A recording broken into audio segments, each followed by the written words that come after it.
Hello বন্ধুরা, আজকে আমাদের বাড়ি বিরিয়ানি রান্না হচ্ছে। পোলট্রির মাংস বিরিয়ানি, পেঁয়াজ বেরেস্তা করে নিয়েছি। তারপর মনে পড়লো তোমাকে দেখাতে। এরপরে চালটা চাপিয়ে দিয়েছি, সব রকম মশলাপাতি এলাচ ফেলাচ দিয়ে তেল নিয়ে ঘি দিয়ে একটু ঘি দিয়েছি, দিয়ে হচ্ছে ওইদিকে বিরিয়ানি হচ্ছে।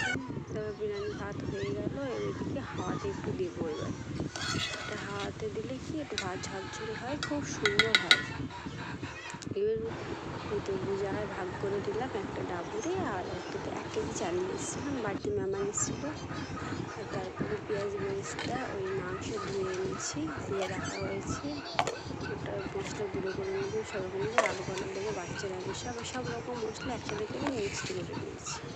কড়াতে আছে, এবার একটু পেঁয়াজ ছোটো ছোটো এরা ভেজেছি। এবার আলুটা ভেজে দিচ্ছি, এটা লাল লাল করে ভেজে নেবো।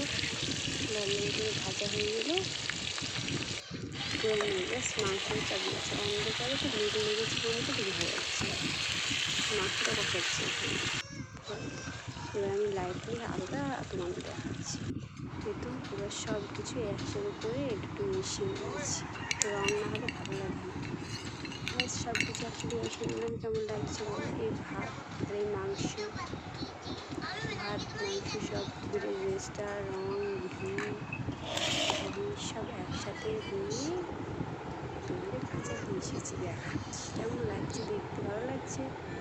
আমার তো খুব সুন্দর লাগছে দেখতে। ব্যাস এই বিরিয়ানি কেমন হয়েছে? ওয়াও, তাই না বন্ধুরা? চলে এসো খেতে।